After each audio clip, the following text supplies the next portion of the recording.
آفاق کے ہر گوشے میں قرآن سنا کر۔ السلام علیکم ورحمۃ اللہ تعالی وبرکاتہ۔ نحمده ونصلی علی رسولہ الکریم، اما بعد فاعوذ باللہ من الشیطان الرجیم، بسم اللہ الرحمن الرحیم۔ یا ایہا الذین آمنوا اتقوا اللہ وکونوا مع الصادقین، صدق اللہ مولانا العظیم وصدق رسولہ النبی الکریم الامین، ونحن على ذلك لمن الشاہدین والشاکرین، والحمد للہ رب العالمین۔ تاجدار عرب و عجم کی بارگاہ طیبہ میں بلند آواز کے ساتھ درود پاک پڑھیں۔ اللہم صلی علی سیدنا و مولانا محمد معدن الجود والکرم وعلی آلہ وبارک وسلم، صلاۃ و سلام علیک یا رسول اللہ صلی اللہ تعالی علیہ وسلم۔ پہلے ایک حدیث پاک سنیں۔ سرکار دو عالم صلی اللہ تعالی علیہ وسلم ارشاد فرماتے ہیں، جب کوئی میرا ماننے والا ایک مرتبہ میرے اوپر صدق دل سے درود پاک پڑھتا ہے۔ سرکار نے کیا کہا کہ ایک مرتبہ جب کوئی میرا امتی میرے اوپر صدق دل سے درود پاک پڑھتا ہے تو اللہ رب العزت اس بندے پر 10 رحمتیں نازل فرماتا ہے۔ دوسری چیز سرکار نے اسی حدیث میں فرمایا، صحابہ نے کہا یا رسول اللہ ایک مرتبہ کوئی پڑھے گا تب اس کے لیے 10 رحمتیں نازل ہوتی ہیں، اور اگر کوئی 10 مرتبہ آپ پر درود پاک پڑھے تو کیا ہے؟ تو سرکار دو عالم صلی اللہ علیہ وسلم نے ارشاد فرمایا، جب کوئی 10 مرتبہ مجھ محمد پر درود پاک پڑھتا ہے اللہ رب العزت اس پر 100 رحمتیں نازل فرماتا ہے۔ پھر سوال کیا یا رسول اللہ اگر کوئی 100 مرتبہ آپ پر درود پاک پڑھے تب؟ تو سرکار ارشاد فرماتے ہیں جب کوئی 100 مرتبہ مجھ پر درود پاک پڑھتا ہے اللہ رب العزت اس پر 1000 رحمتیں نازل فرماتا ہے۔ صحابی فٹاک سے آگے بڑھے اور سوال کیے یا رسول اللہ اگر کوئی 1000 مرتبہ آپ پر درود پاک پڑھے تب کیا؟ اب دیکھیے، پہلے سرکار نے کہا ایک مرتبہ کوئی درود میرے اوپر بھیجے اللہ رب العزت اس پر 10 رحمتیں نازل فرماتا ہے۔ سرکار نے کہا جو 10 مرتبہ مجھ پر درود بھیجے اللہ رب العزت اس پر 100 رحمتیں نازل فرماتا ہے۔ آگے سرکار نے کہا جو 100 مرتبہ مجھ پر درود پاک بھیجے اللہ رب العزت اس پر 1000 رحمتیں نازل فرماتا ہے۔ آقا ارشاد فرماتے ہیں جب کوئی بندہ مجھ پر 1000 مرتبہ درود پاک بھیجتا ہے تو وہ اور میں کل جنت میں قیامت کے دن جب جاتے ہوں گے تو اس حال میں جائے گا وہ میرے ساتھ میں جنت میں کہ میرا کاندھا اس کے کاندھے سے ٹچ ہوگا اور میرے ساتھ میں وہ جنت میں جائے گا۔ اب غوث اعظم کی میں خواجہ غریب نواز کی محفل کو منانے والے ہیں آپ، لنگر کو لٹانے والے ہیں آپ، در در جا کے بھٹک کے چندہ کرنے والے ہیں آپ۔ لوگوں نے چندہ دیا، آپ نے چندہ کیا، انتظام آپ نے کیا۔ بڑے خوش نصیب ہیں وہ حضرات جو غوث اعظم خواجہ غریب نواز کی محفل میں آ کر یہاں پہ جلوہ افروز ہو گئے۔ میرا خواجہ جانتا ہے کون بریانی کے لیے آیا ہے، کون کھیر کے لیے آئے گا، اور کون مجھ خواجہ کا ذکر سننے کے لیے یہاں آیا ہے کہ نہیں؟ آپ کہیں گے کیسے؟ اب سنیے ایسے، خواجہ غریب نواز کی محفل میں جو آتا ہے بلا شبہ وہ جنتی ہوتا ہے۔ آپ کہیں گے کیسے؟ شیخ سعدی شیرازی رحمت اللہ تعالی علیہ اپنی کتاب کے اندر ایک واقعہ نقل فرماتے ہیں، ارشاد فرماتے ہیں ایک مرتبہ میرا گزر جنگل کی طرف سے ہوا، میں نے کیا دیکھا، استنجے کی غرض سے ایک ڈیلا زمین سے مٹی کا اٹھایا، اٹھانے کے بعد اس کو اپنے قریب کیا، قریب کرنے کے بعد میں نے کیا دیکھا کہ اس کے اندر سے مشک اور جعفران کی خوشبو آ رہی ہے۔ بولیے سبحان اللہ۔ کیا فرماتے ہیں؟ میں نے مٹی کا ڈھیلا لیا، اس ڈھیلے کے اندر سے مشک اور جعفران کی خوشبو آ رہی ہے۔ آپ حیرت میں پڑ گئے، آپ کی حیرت کی انتہا نہ رہی۔ اے پروردگار عالم، ہم نے مٹی کے اندر آج تک خوشبو کو آتا ہوا نہیں دیکھا ہے، آخر اس کے اندر خوشبو آئی کہاں سے؟ اے میرے مولا تو اس مٹی کے ڈیلے کو گویائی عطا فرما۔ میں شیخ سعدی سے پوچھوں گا کہ تیرے اندر خوشبو آئی کہاں سے؟ شیخ سعدی کا کہنا تھا اللہ نے اس مٹی کے ڈیلے کو گویائی عطا فرمائی، مٹی کے ڈیلے کے اندر سے آواز آئی، شیخ سعدی بولو، کیا بولنا چاہتے ہو؟ پوچھو، کیا پوچھنا چاہتے ہو؟ معلوم کرو، کیا معلوم کرنا چاہتے ہو؟ آپ نے ارشاد فرمایا اے مٹی کے ڈیلے، میں شیخ سعدی نے اپنی پوری زندگی میں مٹی کے اندر سے خوشبو کو آتا ہوا نہیں دیکھا ہے، لیکن تیرے اندر میں خوشبو پا رہا ہوں۔ آخر تیرے اندر خوشبو آئی کہاں سے؟ مٹی کے ڈیلے نے کہا تھا حضور یہ جو ہے میرے اندر سے خوشبو آ رہی ہے، یہ کمال میرا نہیں ہے۔ آپ نے فرمایا پھر کمال کس کا ہے؟ کہا حضور ایک عرصہ دراز تک میں گلاب کی ٹہنی کے سائے میں رہا تھا، میری چھاتی کے اوپر گلاب کا ایک درخت تھا، اس کے اوپر شبنم کے قطرے گرا کرتے تھے، وہ اپنے ہونٹوں پہ لیا کرتا تھا، اس کے ہونٹ سے گرنے کے بعد میں مجھ زمین کے سینے پہ گرا کرتا تھا، اس قطرے کو میں اپنے اوپر جذب کر لیا کرتی تھی۔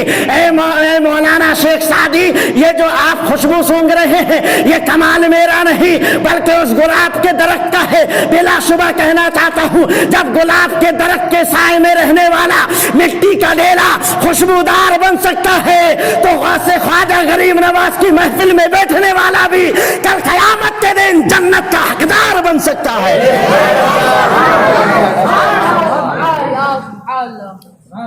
خواجہ غریب نواز، میں نے آج بتایا تھا اپنے مسجد میں، جو لوگ وہاں تھے انہوں نے سنا ہوگا، خواجہ غریب نواز رضی اللہ تعالی عنہ 530 ہجری میں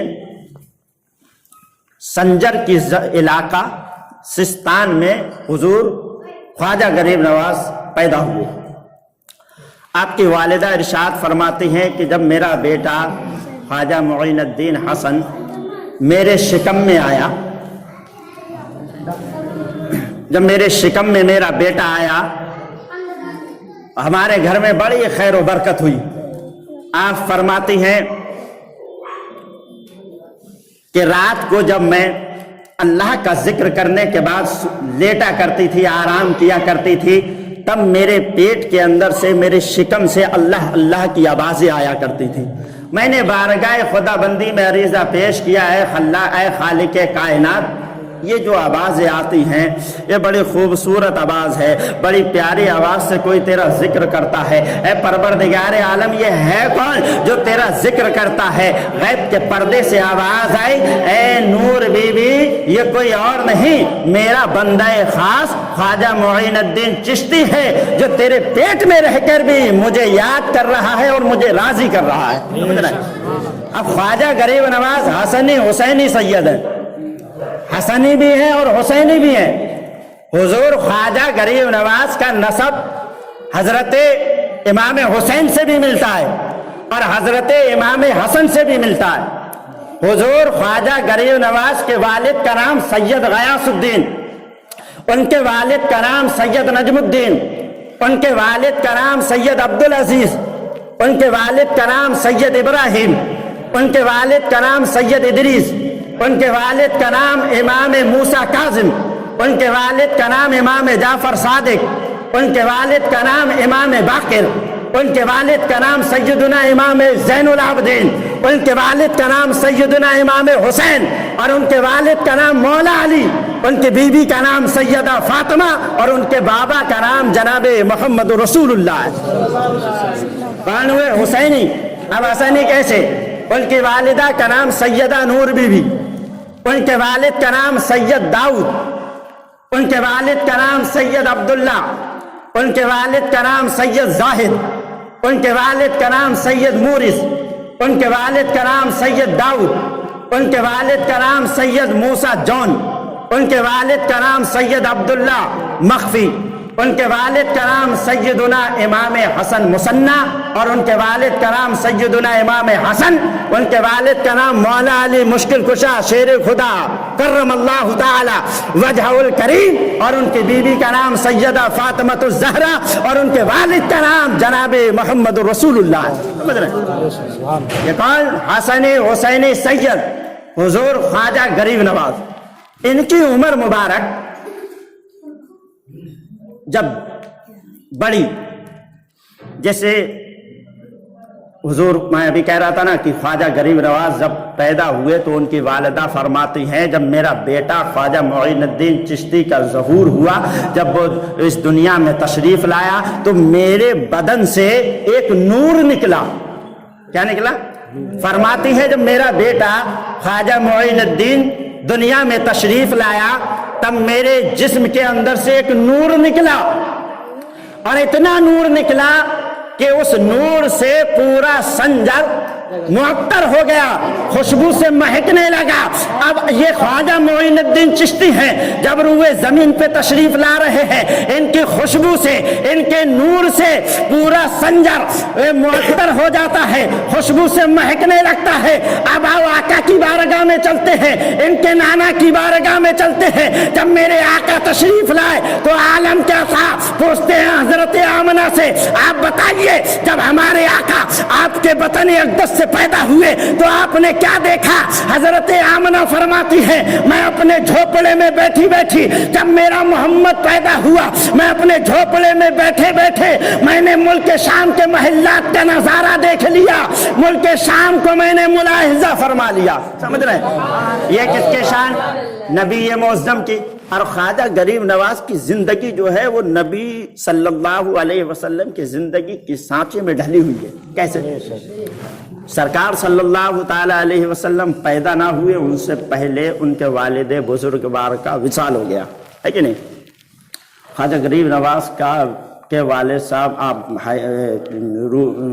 پیدا ہوئے، تشریف لائے دنیا میں، اس کے بعد ان کے والد بزرگوار کا بھی وصال ہو گیا. سمجھ رہے ہیں؟ لیکن جب خواجہ غریب نواز کے والد بزرگوار کا وصال ہوا، بہت ساری جائیداد چھوڑ کر آپ اللہ کو پیارے ہوئے. ایک باغ تھا جس باغ کے اندر ہر طریقے کے میوہ ہوا کرتے تھے. باغ کس کا تھا؟ خواجہ غریب نواز کا. ہر طریقے کے، ہر طرح کے میوہ اس کے اندر ہوا کرتے تھے. وہ باغ اور کچھ نقدی چھوڑ کر آپ کے والد اللہ کو پیارے ہو گئے.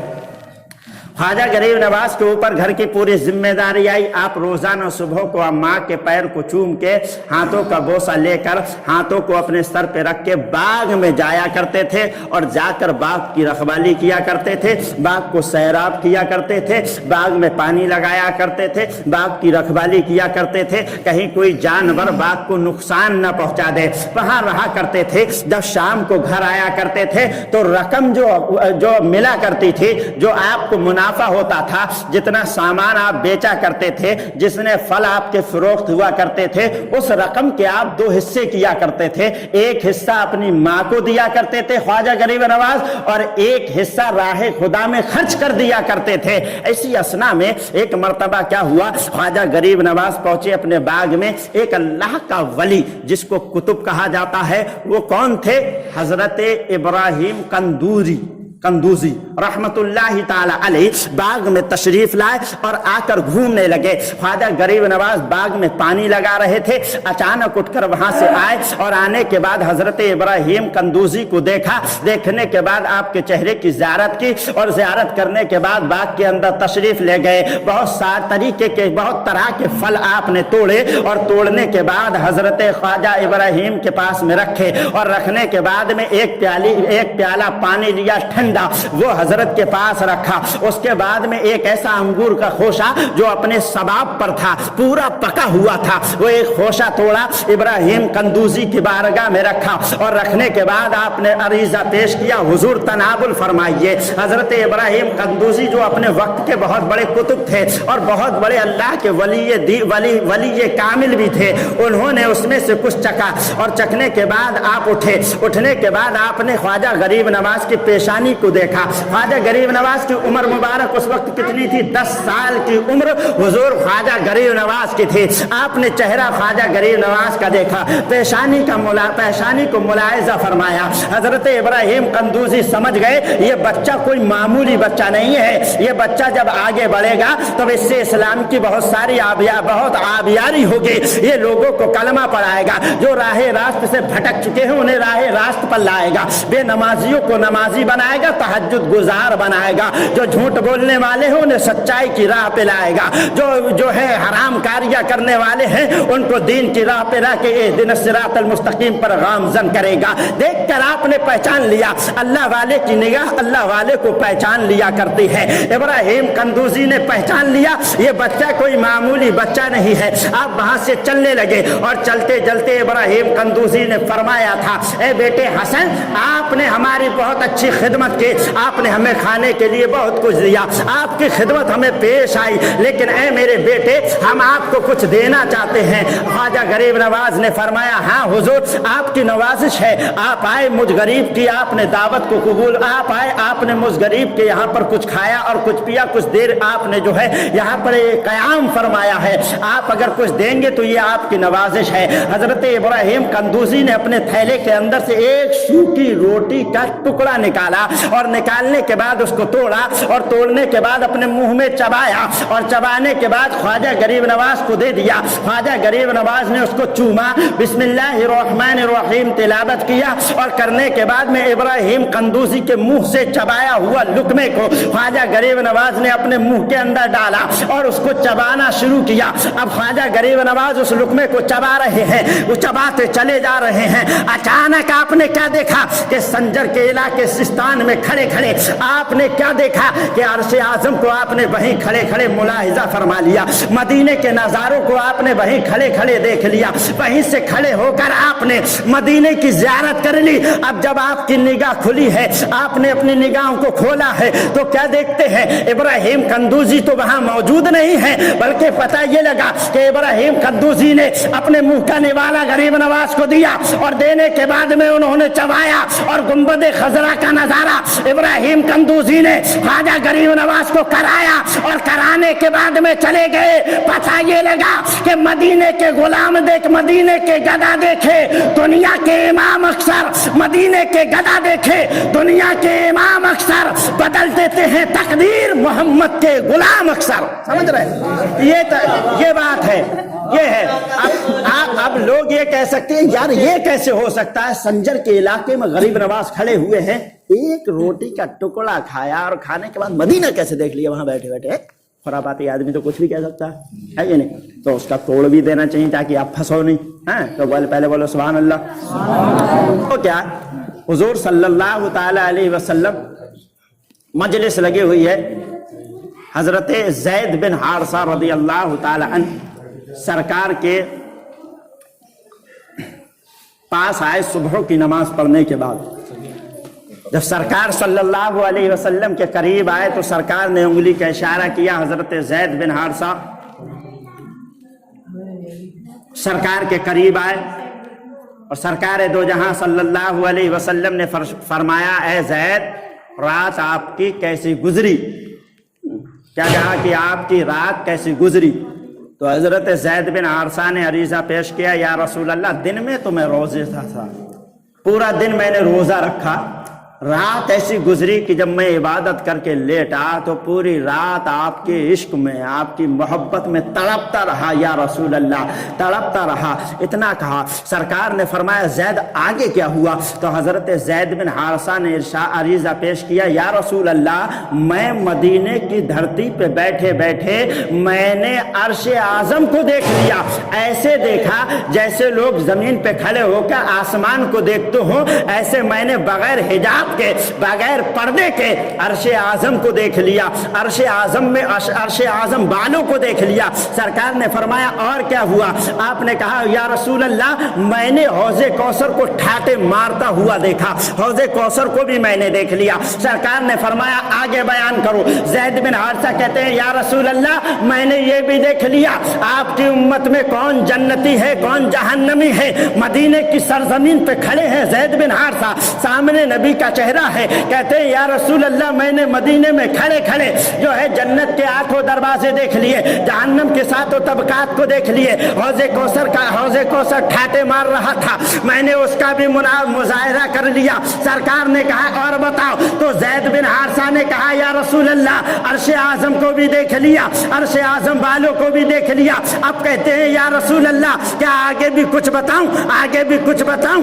آگے بھی کچھ بتاؤں؟ سرکار نے کہا چپ جا جاؤ، اب یہ چھپ گئے، پتہ یہ لگا میرے نبی نے اپنے اوپر کے دانتوں سے اپنے ہونٹ کو دبایا ہے، مطلب یہ تھا کہ سرکار کہنا یہ چاہتے ہیں زید تو نے تو آج دیکھا ہے، تب یہ کہتا ہے کہ اب بتاؤں میں تو کب سے دیکھ رہا ہوں، نہ جانے جب نہ کب تھا نہ تب تھا نہ اب تھا، میں تو تب سے دیکھ رہا ہوں۔ گویا کہ میرے نبی نے ارشاد فرمایا زید تو آج کہتا ہے کہ میں نے جنت کو دیکھا ہے، میں نے جہنم کے طبقات کو دیکھا ہے، سرکار کی زبان کھلی، آقا ارشاد فرماتے ہیں زید سن لے، میں اس کو بھی جانتا ہوں جو جنت میں سب سے آخر میں جائے گا اور جو جہنم میں نکال کے سب سے بعد میں جو جنت میں ڈالا جائے گا اور جہنم سے نکالا جائے گا، محمد اس کو بھی جانتا ہے، وہ کون ہوگا اس کو بھی جانتا ہوں، اس کے باپ کے نام کو بھی جانتا ہوں۔ سمجھ رہے یہ سرکار صلی اللہ علیہ وسلم کا علم غیب ہے۔ ہو گئی، کلمہ شریف پڑھیں، اشہد ان لا الہ الا اللہ واشہد ان محمد رسول اللہ، وآخر دعوانا ان الحمد للہ رب العالمین۔